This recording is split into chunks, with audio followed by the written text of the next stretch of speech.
Back in 2022, Anchor Girl and I took our longest ever cruise, which included a total of 5.5 weeks away from our home port.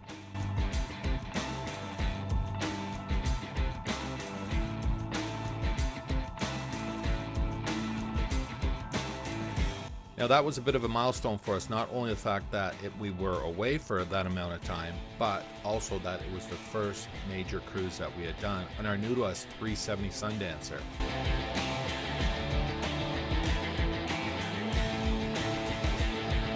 If you go back to my channel, take a look at all the work that I had done to this boat in leading up for this trip. It was something that we were really anticipating and glad to get away and enjoy the boat for an extended period of time.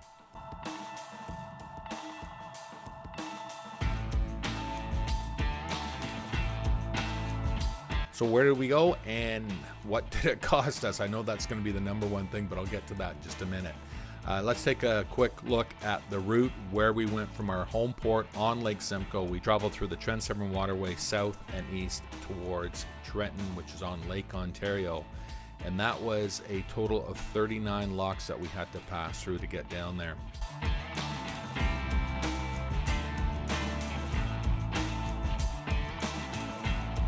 We spent a few days at Trentport Marina because it was so hot when we were there, and it was nice to have shore power and air conditioning running on the boat, of course.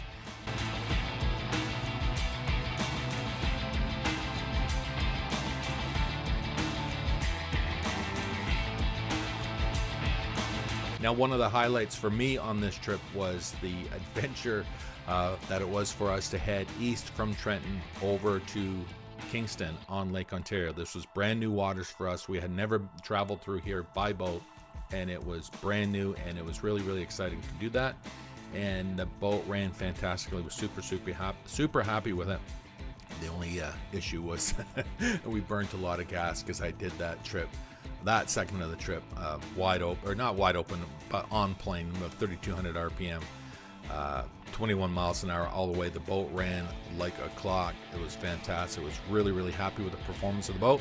Not only how well it performed, but how well it performed in some rough water that we went through. So that was great, and it was a bonus for us.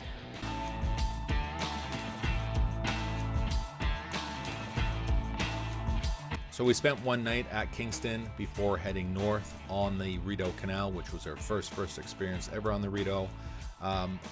Unfortunately, we didn't get as far as we were hoping to get to. We only got to a certain area, and it was taking a lot longer than we had anticipated.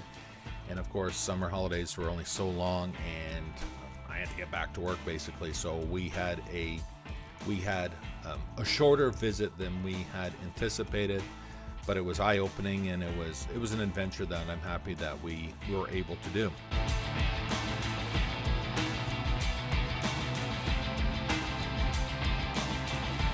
Yeah, so what are the other stats? I'm going to show you what the total distance was that we traveled.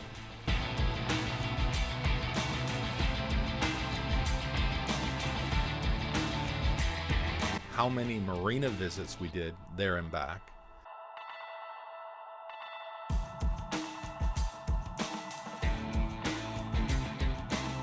What our marina costs were.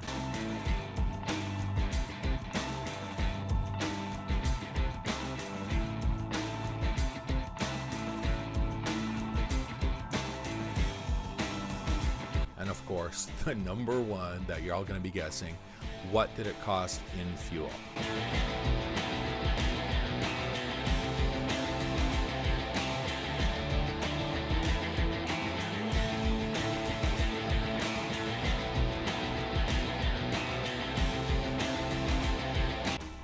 Now, the other important stat, in my mind at least anyways, is how many locks did we stay at? Again, if you guys follow my channel for any length of time, you'll know that we like to spend overnights at locks. And for that reason, we generally buy a season's mooring pass, which allows us to stay as many nights throughout the season at the locks without any additional cost. It's just like a flat rate fee. And this is the nights that we spent at locks.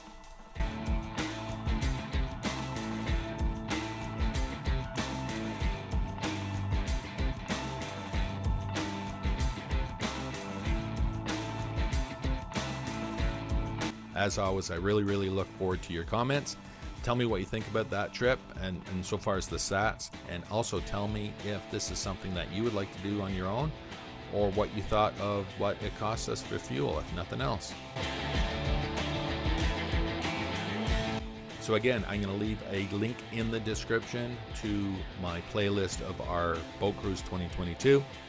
Hopefully you can check it out if you haven't watched it already. Even if you have, I would encourage you, go back and watch it all the way through, because there are some pretty spectacular spots that we have been fortunate enough to visit, not only on this trip, but also in the past. And maybe that'll give you some encouragement to go and see these places on your own. And if you don't, at least you know what it's going to cost. All right, that's it for this one, and I will see you on the next one. Cheers.